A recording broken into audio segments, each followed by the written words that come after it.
that, yes, this is probably going to be the end.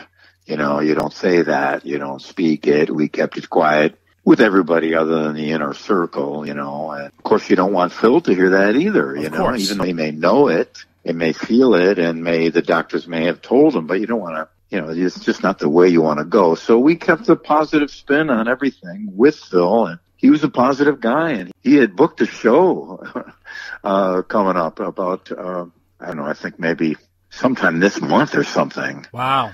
You know, he booked it, you know, on the hopes that he could do it. You know, I was that enthusiastic. When I know there's no way he could have gotten through an evening of singing. It's like running a marathon, you know, it's tough. Of course. But in his mind, you know, that's the kind of positive person he was, that he said, you know, full speed ahead, I'm going to keep going. And he did. So everybody around him that knew how serious the situation was quite taken with that and quite inspired by that, that someone in that situation would just say, hey, I'm not letting anything stop me. I'm going to go. And he had just finished doing all the vocals for the new Talas record. And while he was doing it, I knew he knew. He knew I knew. We didn't bring it up as a subject to talk about.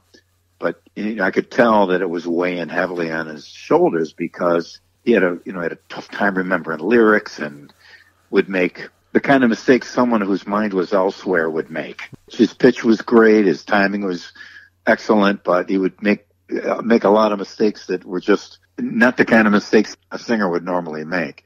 It was somebody whose mind was occupied. But he just would step up to the plate and swing again and hit it. And you hear the vocals on the new record.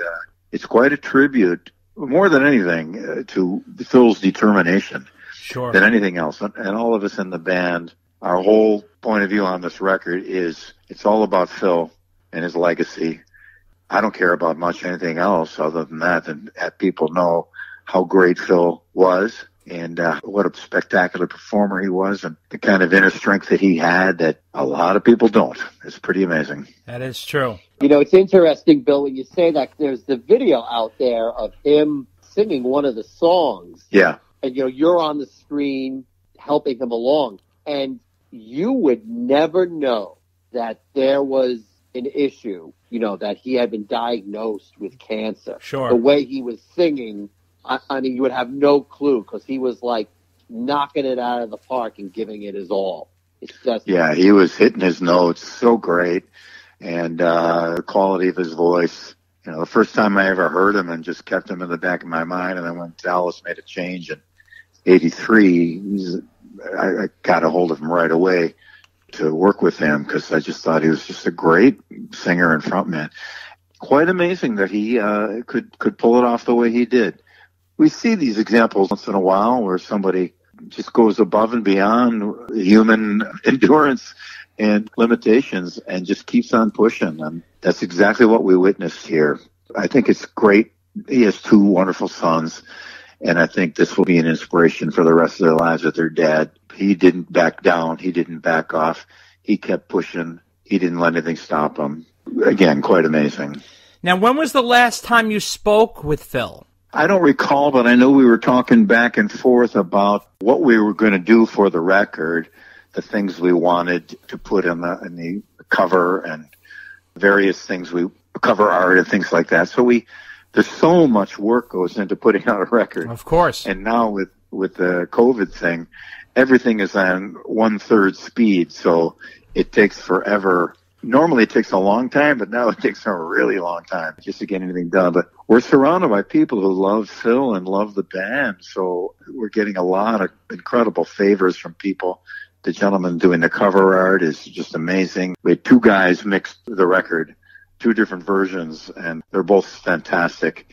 And everybody that worked around us, the young lady Lisa in Rochester, who's been with the band and stayed with Phil's family and close to his mom, just went the extra mile. So we had to speak about a lot of details about getting things done. And he was never down, you know, pretty amazing. I don't know what I would do in that circumstance. I was blown away. I mean, what do you do if I told, you know, some doctor called you tomorrow and said, hey, your test came in and you got about 3 months left, bro. Yeah, that's... in the meantime, could you sing on a record? Yeah, that's unbelievable. Holy shit. It's unbelievable. So, yeah, he was always a positive guy all the time. I mean, all through the years. And it was so great. I posted about him, of course, when the next day, and give my little tribute to him for people to comment on Facebook and Instagram and all. And the flood, the ocean of people saying how they knew Phil and met Phil or met him after a show or, Sure. you know, came to see him and how great he was and how gracious he was. I never heard anybody, that jerk. Never with Phil. Just never. We Billy, all have a bad day once in a while. Yeah, no. But I haven't heard about any of Phil's. Well, you know, Bill, you've been in the business for so long and you've done so much and you've seen so much and worked with so many different people. You know when you put love out, you get love back. And that's always been the way. When you saw Phil perform, you knew he was just loving it. I mean, when we saw him at the Iridium, it was like Christmas morning for him. He was so thrilled. Even the fans were just so thrilled that Talas is back together, and I'm sure those shows at the Iridium must have stood out to you because they were really warmly received, and that was a tight room, and it was really great. Oh, we had a blast there. Tight little room, sounding great. Band loud, but not overwhelming. We played in New York City so much. Right. Back at the L'Amour days and the Rising Sun and all out on Long Island, all over the place in the area. So people came in from all over. People came in from Japan, from Korea to see the band, flew in from Germany. Unbelievable. And it was great. A lot of musicians know this, but maybe some don't. When you put a record out, it goes everywhere. And there's people in Afghanistan that have it. That's true. It's quite an amazing phenomenon I've been witness to with several of the bands I've been with. But since Talas has been around for such a long time, it's spread far and wide. So a lot of people were so wonderful too. And we're so grateful they spent the time, effort, energy, money, and everything to come to New York City to see the band. And we had such a great time after the show talking with everybody. Yeah. It was so great. And special thanks to Ron Bumblefoot. He came up and jammed with us every night. And oh, yeah. It was great. As he was a big Talas fan, we knew he knew the songs. So we didn't have to worry about learning them.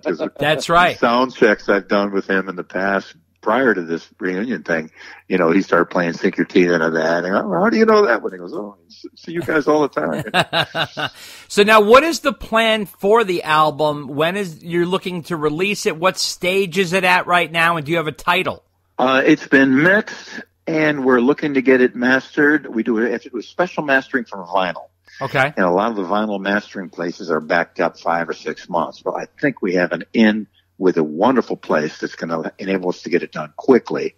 So that's good. I'm not at liberty to say the title yet, so it'll probably leak out eventually. We're trying to hang back as long as we can. Okay. There's no secrets in this world of the internet. But the title is exactly what the record is. It's a snapshot of where we were when we last played together. Okay. Back in the day. We thought about these songs, and these are songs that were never properly recorded. Some were on the live record, but we never did any of them in the studio for real. So we wanted to take those songs, and we thought, well, maybe we should do some rewrites and spruce them up and fix some lyrics. And I thought, let's leave it the way we and make it a real honest thing of us, how we did it then. And here we are, how many years later, 30-some, 40 years almost later. And so let's do it like we did it then. Because so many people from that era love that time. They love that whole area within the 80s. That meant so much to them. So we wanted to try and be as honest with that as we possibly could. So yes, it's recorded digitally. So we didn't put it on tape. Okay. But we did do it playing in a room together and putting it together and really singing and really playing like it was back in the old days. So we hope to have it out as soon as possible. Like I said, it takes a while now with everything, but I'll post any info the moment it comes to me everywhere. I'm an open book as far as that goes. Again, I'm not looking for anything from the record. I'm not looking to make any money off it, that's for sure. Right. But I just want this to be Phil's legacy. I want this to be a part of what people remember about him because he did such a great job on it. The vinyl notwithstanding, do you think the album will be released, say, this summer? Very possibly, yeah. Okay, but most likely this year, though. Yeah, for sure. I wouldn't let it languish any longer than that. If I have to go to the record company and steal the files back and post them anonymously. I will. I'm kidding. I wouldn't do that. Okay. But that's how I feel about it. Sure. And they do too. Metal Blade has been wonderful in this, and they kicked in a little more money for us just to make things easier and better for everyone. So we were very pleased about that. The initial deal we had was microscopic. They were very kind. And before Phil's passing or anything like that, they were very excited about what we had, and they upped the ante quite a bit to help us get things rolling and pay people who needed to be paid. Not the band, incidentally. We none of us have gotten anything out of it. We're really doing it as a labor of love, and that's a fact. I'll show you my tax returns to prove I didn't make any money. What about returning to Talas? This is the first time you're recording with Talas in I don't know how many years. What has that journey been like for you? Because you reunited with the band with Phil years ago at this point. And how did that come to be, and what's it been like, this new version of Talas? It feels like it felt when we did it long ago. Mark Miller, a key element, the drummer, was just a spectacular player. Hasn't slipped by one molecule in his ability to play. He is killing. And if you guys saw him at the Iridium, you know what I'm talking about. He's frightening. Monster. He was the a sweetest, monster. most wonderful guy. Yeah, he's frightening to watch to play, and his drum set is frightening to watch, especially because he put it together. He built that thing, right? Himself. Yeah. We recorded the record in the house that Mark built also. Actually built the house from the ground up. He is one of the sweetest, most wonderful, nicest guys in the world, and is just a spectacular player. Few people know, but when we first put Eat 'Em and Smile together, David Lee Roth flew Mark out to try out for the gig before we got Greg Bissonette. Yeah. But Mark's heart wasn't in it because as much as Mark loves to play, he's just not part of the rock and roll scene or party lifestyle.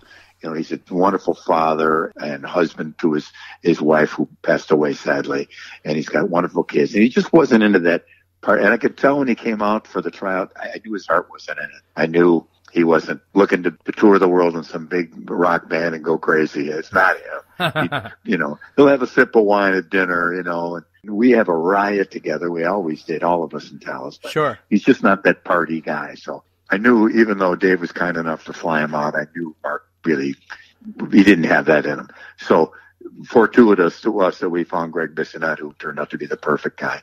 Yeah, he was quite a phenomenon. Carmine Appice came out to see him play, and I know the first photo of the first Dream Theater rehearsal with Portnoy and bass player and guitar player, Mike is wearing a Talas shirt because he used to come to L'Amour's to see us play. Right. He's a That's huge right. Mark Miller fan. Of course. Ray Legier from Korn tells the story how his buddies used to take a VHS tape recorder into the clubs in Pittsburgh near where he lived, and they used to sit around the TV and watch the shaky, wobbly, digital distortion versions of Mark Miller because they were all big fans of his. So he left his mark on a lot of players. Pretty amazing. So having him there is a supremely important element. And we also got Mitch Perry to come and do two songs, the two songs he brought into the band. He left the band about halfway through. We got a guy named Johnny Angel. Johnny's out in California. Unfortunately, he couldn't travel to come and play on the record. And I think he had a hand injury at the time we were recording. Sadly, he's okay now, but he's still, he's part of the gang still. So we had another guy, this guy named Kerry out of Rochester, who's worked with Phil and Mark a lot, and he did a bang up job on the record. So it was a positive, wonderful laugh fest and great time when we did the record initially. Phil's mom would cook for us over at Phil's house. Wow. And we'd rehearse down in the basement, and it was just like it used to be. Pretty awesome. What started Talas up again? Who was the one who pulled everybody together and decided to restart Talas up again, and when was that? Well, I had done a reunion with the version of Talas before. Okay. The three-piece ones that did Sink Your Teeth Into That album. We did a couple shows, huge shows, 14,000 people outdoor show in Buffalo. But those guys, they kind of stopped talking to me, and there was some kind of thing going on that I didn't fully understand, and I didn't hear from them anymore. And I didn't have any bad blood or anything like that. So one day I'm playing with the Winery Dogs in Buffalo, and Mark Miller comes to the show, and he's with his daughter. All of a sudden it dawned on me that, oh man, I lived in L.A. and I'm far away, and I it's so hard when you leave your hometown and go across